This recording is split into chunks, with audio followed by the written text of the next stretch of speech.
I'm Carl Barkmeyer, a Baton Rouge drug charge lawyer.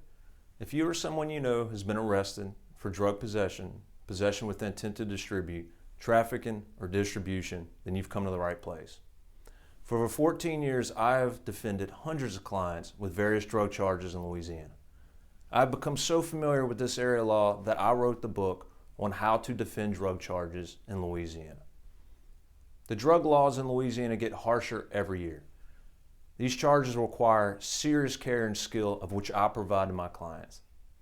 So if you or someone you know has been arrested for a drug charge, including heroin, cocaine, methamphetamine, marijuana, pills, etc., give me a call. I'd be happy to help.